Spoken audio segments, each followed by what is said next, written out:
2007 on a 57 Saab 9.3 2-litre turbo cabriolet. We're going to start by having a good look at the bodywork. Then we'll move on to the interior, and then we'll go for a cold engine startup. If we look down this driver's side, you can see it's nice and straight all the way down there. It's not full of ripples or dents. Driver's front wing, it's nice and clean. There's no signs of any marks on that. All good around the arch. Normally you get a whole load of stone chips down the bottom that cause rust, but this one's all good. It's on the standard spec Saab wheels. Little curb mark in the corner there, but other than that, all good. Nice tyre with plenty of tread left in it. All good up the A-pillar. We've got one tiny little stone chip just there. And we've got one more on the leading edge of the windscreen just there, but other than that, all good. Nice and neat in the corners of the windscreen. There's no delamination. Little scuff on the wing mirror there. No marks at all to note on the driver's door. That's nice all the way down there. Being frameless windows, you can quite often get quite scratched windows, but this is all good. Nice and clean and clear on this side. The hood itself, it's good on the ribs. There's no sort of wear and tear on that. Glass back windows in nice condition. Could do with a sort of a pressure wash and a clean. It's got a few dandelions and stuff. That's probably from just being parked outside the last few weeks with this bad weather. Like I say, no rips or tears. It works properly as well. We'll show you that in a second. All good on that rear quarter. There's no rust coming through on the bottom or on the arch itself. There's a tiny bubble just there. Very, very minor. And there's a couple of little chips just there.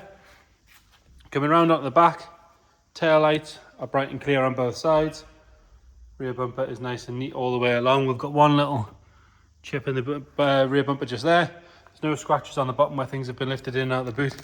And the boot lid itself is nice and neat. We've got a little spider just in the paint just there on the top of the deck lid. Have another look at the roof from this side. That's all good all the way back. Again, we can have another look down this side from here, nice and straight all the way down. No sign of any corrosion coming through on the arch on the back. Another good wheel and tyre. No marks to whinge about on that rear quarter or on the passenger door, all nice and fresh. Glass is clear on this side as well. The tiniest little scuff on the wing mirror there. You probably can't even see that on the camera. Nice and neat up the A-pillar and across this side of the windscreen. And then onto the front wing. A little bit of dirt we've missed there you go. But the arch itself's good all the way around. A little bit of a curb mark on the wheel. And then round on the front, if we're being really picky, the headlights could do with a little bit of a polish. They're just a little bit milky. They're not bad generally, but they're a little bit milky, I would say. Front bumper's obviously been painted at some point. The colour match is ever so slightly off. You can see that quite well on the camera. A few stone chips down the front of the bumper as you'd expect, and a slightly bigger one just there. Bonnet itself is lovely and straight all the way across. There's virtually no stone chips on that at all. Really very good. Moving on to the interior, and it's the two-tone Vector spec interior. So it's a Vector, this one, which is a sort of trim pack. So you get the two-tone leather. Door card's nice and neat. Driver's seat, we've got a little bit of wear on the bolster, but generally pretty good. You get the perforated steering wheel, which is in nice condition. This one's the 95,577 miles. Nice and clean across the dash top and down the centre console. Standard Saab stereo. Dual zone climate control. Heated seats in this one as well. If we have a look at the back, the backs of the seats are good. These aren't stretched or pulled out. The rear seats are nice and neat.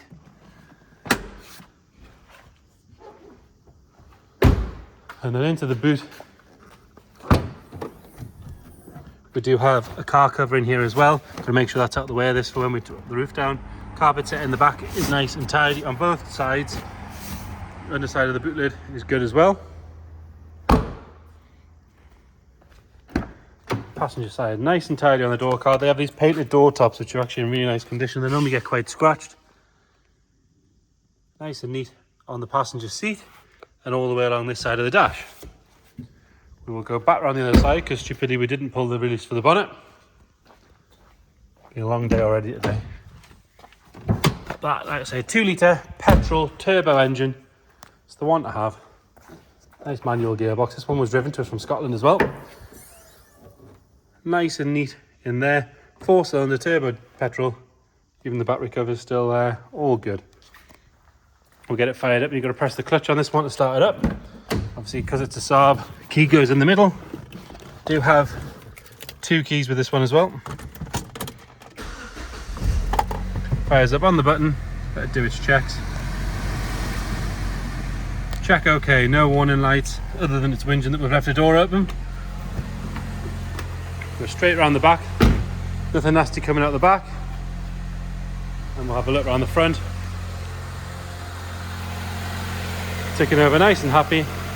Like I say, it was driven to us from across the border, this one. We'll pop the roof down. And it's pretty easy. Engine running. You've got a button here, hit that button, it unlatches from the front, lifts the rear cover. It will not do it if there's too much stuff in the boot and it obstructs that load cover. That'll tell you on the warnings on the screen, just to reorganize the boot basically.